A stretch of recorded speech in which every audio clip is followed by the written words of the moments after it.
आज ही दो तीन राइटर को पढ़ रहा था तो उसमें लिखा ये है कि गुप्त साम्राज्य का पतन इसलिए हुआ कि बाद के जो राजे हुए गुप्त वंश के, वे लोग बौद्ध धर्म के प्रति उन लोगों का झुकाव हो गया था, इसीलिए गुप्त साम्राज्य का पतन हो गया।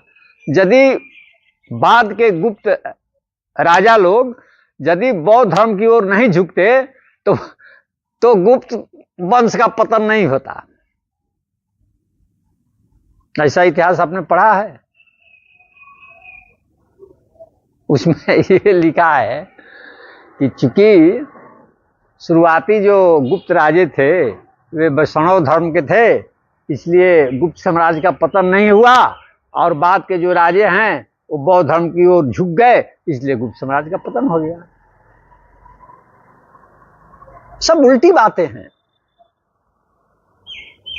इंडियन हिस्ट्री में आप क्या देखते हैं? मौर्य वंश का सबसे बड़ा राजा कौन था, जिसका साम्राज्य सबसे बड़ा था, जिसको द ग्रेट कहा जाता है? सम्राट अशोक। तो मौर्य वंश का सबसे बड़ा राजा जिसको द ग्रेट कहा जाता है वो अशोक थे, और उनका ही साम्राज्य मौर्य राजाओं में सबसे विस्तृत था। तो आप कैसे कहते हैं कि बौद्ध धर्म को अपनाने के कारण मौर्य वंश का पतन हो गया? आपको उल्टी बात नहीं लगती है? कनिष्क बौद्ध राजा थे, तो कनिष्क के समय का आप अगर मैप देखिएगा तो उस समय भारत में सबसे बड़ा विस्तृत जो साम्राज्य था वो कनिष्क का ही था।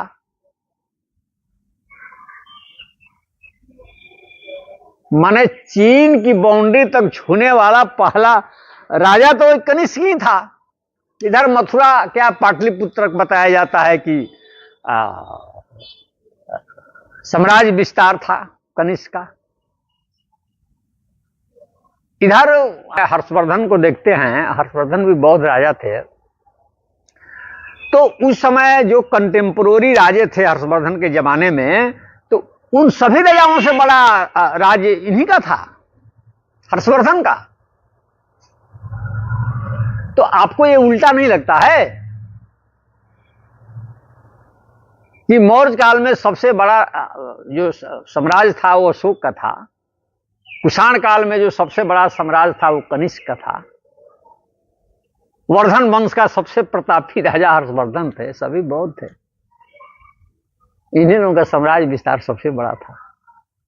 इन्हीं लोगों की उपलब्धियों से इतिहास भरा हुआ है।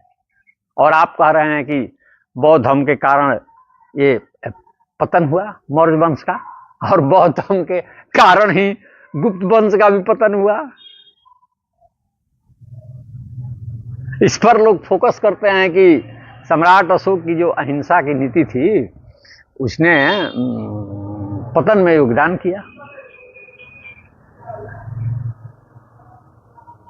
आजादी के इतिहास में हम लोग पढ़ाते हैं कि महात्मा गांधी का जो अहिंसा का सिद्धांत था उसके कारण देश आजाद हुआ। तो गांधी जी के अहिंसा सिद्धांत के कारण देश आजाद हुआ, और सम्राट अशोक के अहिंसा सिद्धांत के कारण देश गुलाम हो गया आपका। आपको उल्टी बात नहीं लगती है?